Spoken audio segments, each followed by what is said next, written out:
Here we go, week 6, the environment. Be looking for your week 5 work to be graded by Friday. I'll have all of that back to you.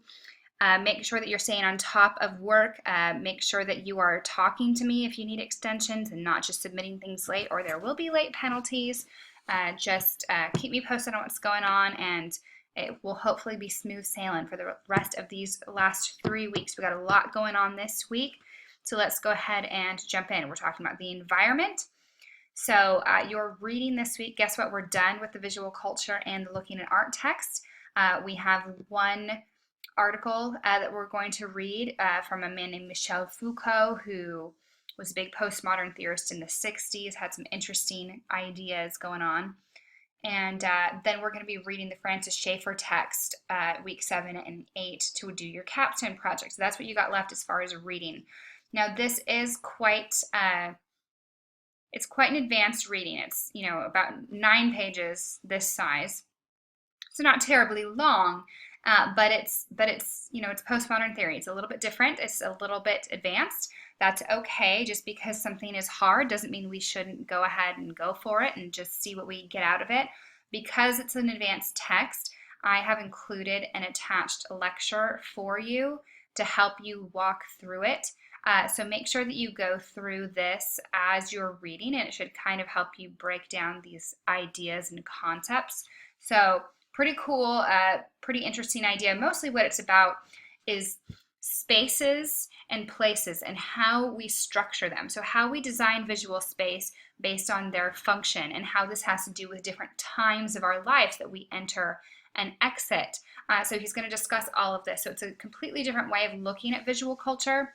And you may not agree with what Foucault says, and that's completely fine, but I do want you to engage with it. Sometimes it helps us to engage, if we engage, to know, what we really do think and believe, even if we don't agree with what we're reading. So go into it, with that open mind. Since we're talking about the environment this week, we're going to be doing some Andy Goldsworthy earth sculptures. So this assignment gives students the opportunity to create your own original earth sculpture in the style of artist Andy Goldsworthy. Be sure to view the documentary about Goldsworthy before completing the project. So I've included for you this clip. It's only about 25 minutes long, so a little bit shorter this time. There's a really good documentary and that if you're interested, a much longer one, I believe it's called Rivers and Tides, that he did, that's very interesting. Lives up in the Highlands in the UK. Everything he does is with natural materials. So you are only going to use natural materials. This is a chance for you to get out from behind your computer and go outside. I'm forcing you to get outdoors. You have to use all natural materials. These can be leaves from your backyard, branches in the park, seashells on the beach, whatever it might be, but you have to alter and edit them. Don't just take a picture of a rose bush and say it's a sculpture. You're going to use creative problem solving to complete 3 earth sculptures to photograph and submit. And I've given you some examples below. These are all by Andy Goldsworthy, and also you'll see quite a few in the documentary here as well. And you may even want to just do a Google image search of Andy Goldsworthy to get more inspiration from his work. So you can see everything he uses is natural materials, so they're all temporal, and that's an interesting idea in art, that experiencing them, you're experiencing them in photographs versus being there. I've seen some of them in person. I've seen this one in person.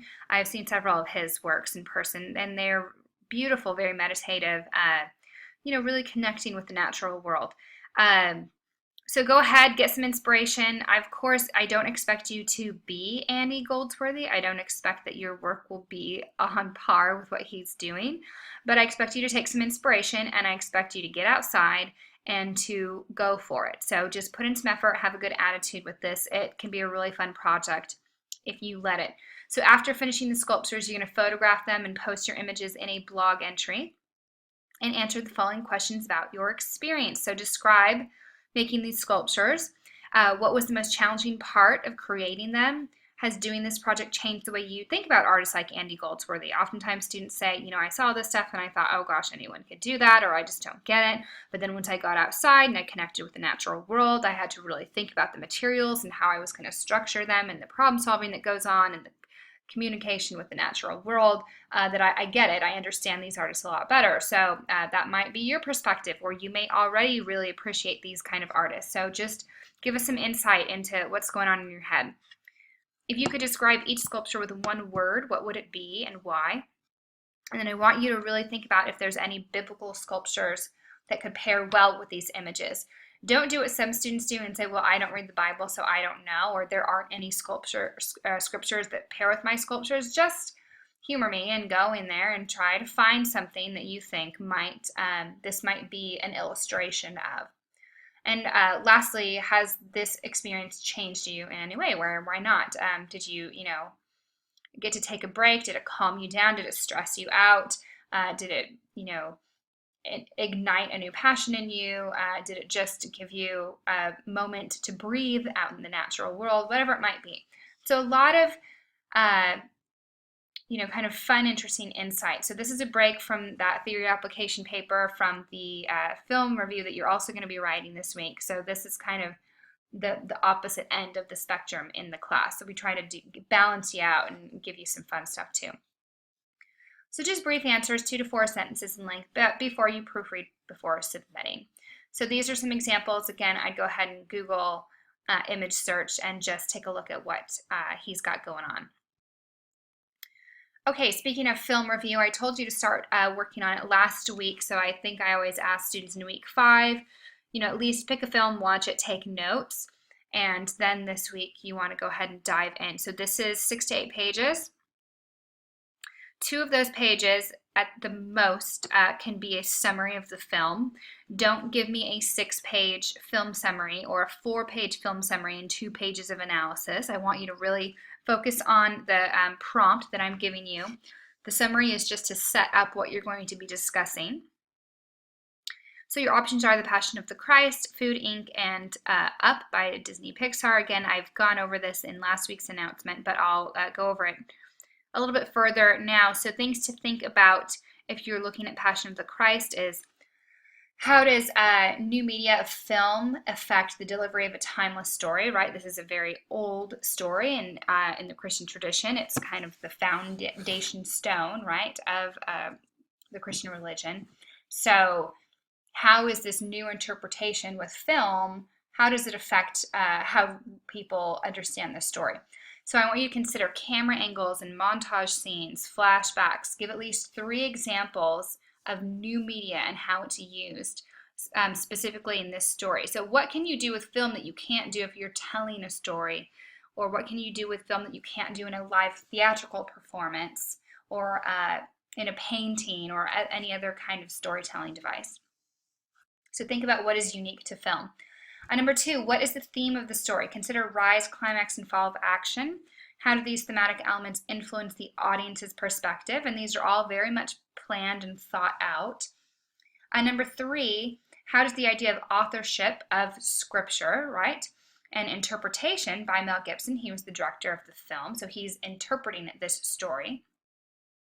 So how does the idea of authorship and interpretation play into storytelling in his interpretation of scripture? So what artistic liberties are taken here?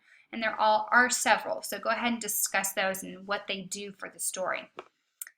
Give at least 3 examples of elements found in the film that are not found in scripture, and how these, help the audience understand what's going on. And number 4, who was the target audience for this film and why? If you're looking at Food, Inc., I want you to look at, you're really focusing on the visual here and this idea of illusion that's going on, and also of these icons of the food industry. So we talk about, the amount of products that a supermarket sells. There's this illusion of choice, and I want you to give 3 examples of these illusions that are present in the film. How do the structures of power in the food industry and advertising affect the everyday culture of America? So consider not just what we eat, but the whole process that goes into making our food, and how, how does the visual kind of skew that or explain that? And how does the structures of power use the visual to kind of tell us that story that they want us to hear? And number 3, how is the visual used as a tool to glorify the food industry? So think icons, think images that everyone recognizes and how they've become, very important parts of popular culture. This is an important one to consider. So number 4, consider the icons of the food industry and how they impact daily life. And the film's going to talk about some of these ideas and how the food industry has really been shaped. Our overall food industry has been shaped by some things that happened back in the 1960s. So what moral obligation does the food industry have to their customers? Do you think they have one, or do you think it's just completely up to us to know everything that's going on? And last but certainly not least is up. So don't think this is just naturally the easiest one. There's some interesting ideas on nostalgia that I want you to really dig into. So number 1, describe how this film illustrates the idea that film is first a visual medium. So consider how the opening sequence has no dialogue. I mean, there's the short opening sequence when they're children, but then there's that whole montage of them, growing old together, where it's just music. So what makes this such a powerful storytelling device? So really consider that and think about that. Number 2, what is nostalgia? How is the concept of nostalgia present in this film, and why is nostalgia so powerful on the American psyche? This is a really important one, and I look for this a lot when I'm grading.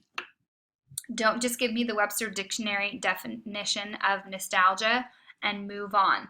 I want you to do a little bit more digging on this whole theory of nostalgia and why it's important to Americana, our objects that we kind of praise and worship almost in American culture.